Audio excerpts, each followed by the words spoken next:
जहाँ सभी बच्चे हंसी खुशी मौज मस्ती करते हुए जा रहे थे। लेकिन आगे उनके साथ कुछ ऐसा हुआ कि वो स्कूल ट्रिप मौत की ट्रिप में बदल गई। आइए जानते हैं कि आखिर ऐसा क्या हुआ उन बच्चों के साथ।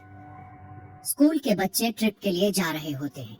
रात के समय रास्ते में बस को एक झटका लगता है, जिससे नेहा सामने बैठी एक औरत के पास आ जाती है और उसके गोद में सोए उसके बेटे का चेहरा देख लेती है, जो कि एक कंकाल था और उसके चेहरे पर कीड़े रेंग रहे थे। दिल्ली के स्कूल से नैनीताल के लिए एक स्कूल ट्रिप पर जा रहा होता है, जिसमें सभी बच्चे हंसते नाचते जा रहे थे। धीरे धीरे रात बढ़ने लगती है और बस अब नैनीताल के पहाड़ों पे चलने लगती है और बच्चे नाच रहे थे कि तभी अचानक ही ड्राइवर ब्रेक लगा देता है। क्या हुआ ड्राइवर?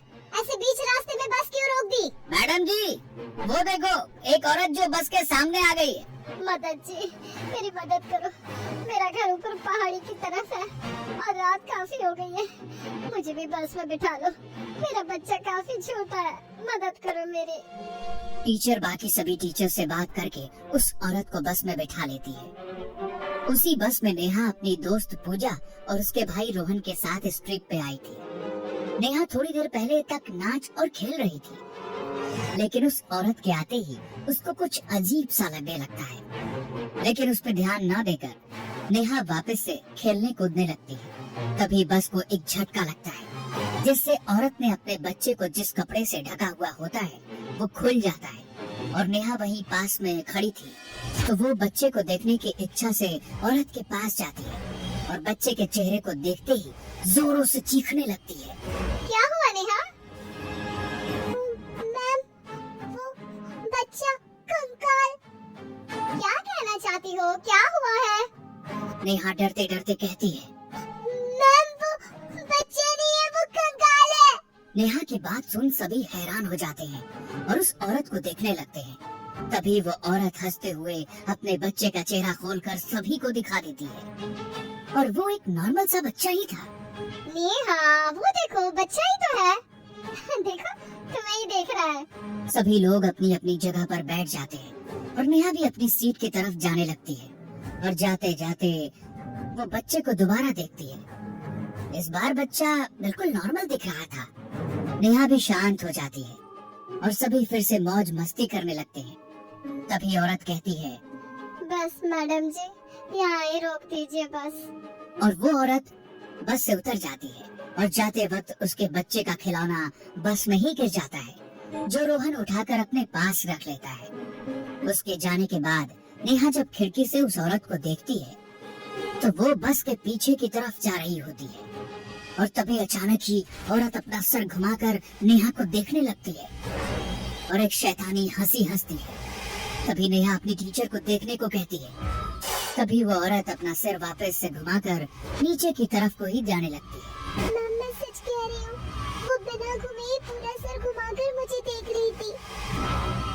नेहा, मुझे लगता है तुम कुछ ज्यादा ही थक गई हो। और इतनी ही देर में बहुत तेज आवाज होती है और बस एक बार फिर रुक जाती है। क्या हुआ? ये कैसी आवाज थी? मैम, वो बस का एक टायर पंचर हो गया है, अब तो ये कल ही ठीक होगा। सभी टीचर्स आपस में बात करते हैं और पास के एक होटल में रुकने को कहते हैं। सभी बच्चे डिनर करके सोने के लिए अपने अपने कमरे में जाने लगते हैं। नेहा, पूजा और पूजा का भाई एक ही रूम में रहने वाले थे, क्योंकि पूजा का भाई काफी छोटा था, इसलिए पूजा उसको अपने साथ ही रखती है। और इस वक्त रोहन के पास वही खिलौना है जो उस औरत के बच्चे का था।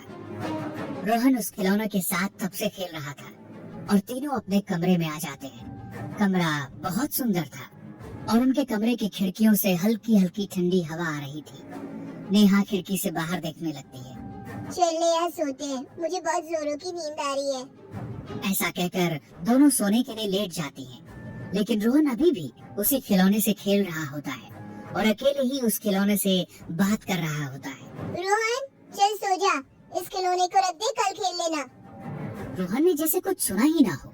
इस बात से पूजा चिढ़ जाती है और रोहन के पास जाकर उसका खिलौना उसी खिड़की के बाहर फेंक देती है। रोहन गुस्से में पूजा को देखने लगता है और एकदम से चीखने लग जाता है। मेरा खिलौना दो, मेरा खिलौना दो, मेरा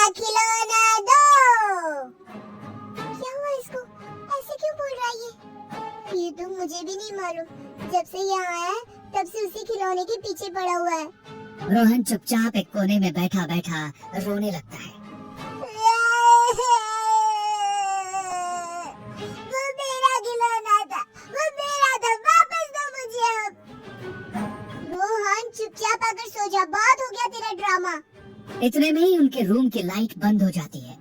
चारों तरफ एकदम अंधेरा हो जाता है और तभी नेहा कहती है, पूजा, लगता है लाइट चली गई है। हाँ रुक, मैं टॉर्च ऑन करती हूँ। जैसे ही पूजा टॉर्च ऑन करके नेहा को देखती है तो वो बेड पे लेटी हुई थी। तभी वो रोहन को देखने जाती है, लेकिन रोहन वहाँ नहीं था। नेहा, रोहन यहाँ नहीं है। तो वो कहाँ गया? अभी तो यही था। तभी दोनों भागते हुए खिड़की के पास जाते हैं और उन्हें रोहन खिड़की से कूदकर जाते हुए दिखाई देता है। दोनों बिना कुछ सोचे रोहन के पीछे चल देती हैं। रोहन, कहाँ हो तुम? इधर आओ वरना टीचर से बहुत डांट पड़ेगी। कमरे में वापस चलो, अब मैं तुम्हें नहीं डांटूंगी। रोहन ने पहले तो ऐसा कभी नहीं किया, अचानक ऐसा क्या हो गया उसको? तभी दोनों देखते हैं रोहन आसपास कहीं नहीं है और दोनों जंगल के बीचों बीच थी, लेकिन रोहन दूर दूर तक कहीं नहीं दिखाई दे रहा था।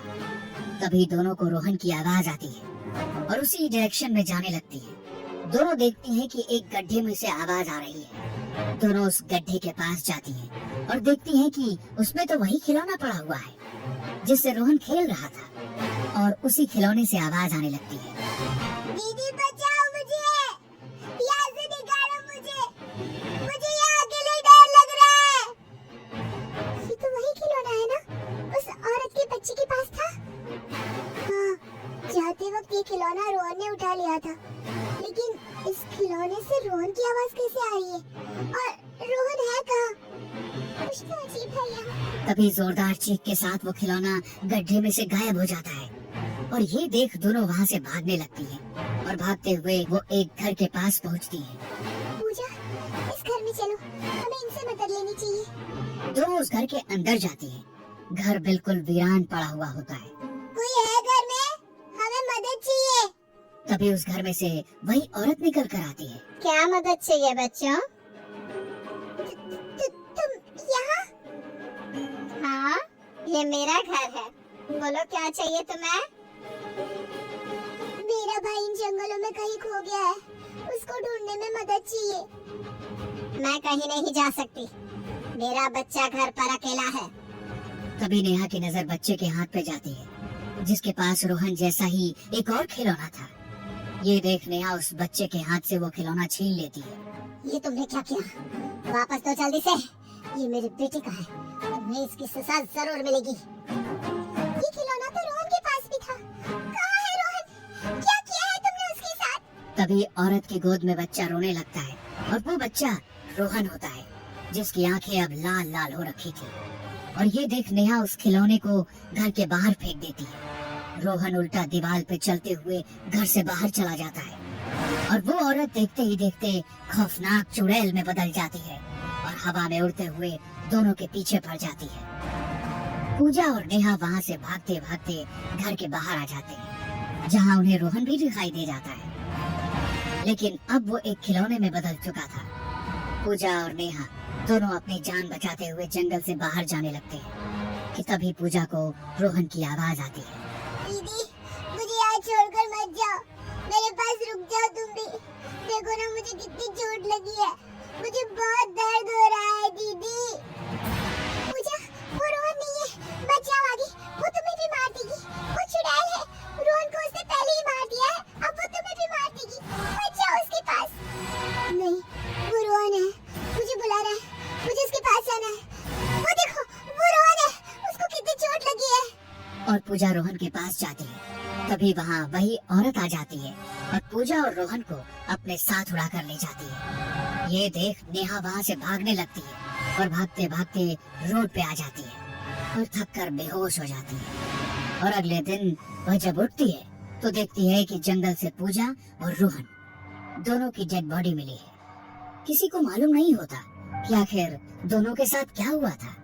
तभी उस गांव का एक आदमी कहता है कि यहाँ जंगल में एक औरत अपने बेटे के साथ रहा करती थी और एक दिन होटल बनाने के लिए कुछ लोग उसकी जमीन को कब्जे में करने के लिए गए और उसके मना करने पर उसके बेटे और उसको पहाड़ से फेंक कर मार दिया था। तब से उसकी आत्मा यहाँ पर आने वाले बच्चों को मार देती है और अपने साथ ले जाती है। अगर इस बारे में पहले पता होता तो शायद स्कूल वाले ट्रिप लेकर यहाँ नहीं आते और ना ही पूजा और रोहन की जान जाती। तभी नेहा देखती है रोहन का खिलौना उसकी लाश के पास है और उसकी आंखें चमक रही है।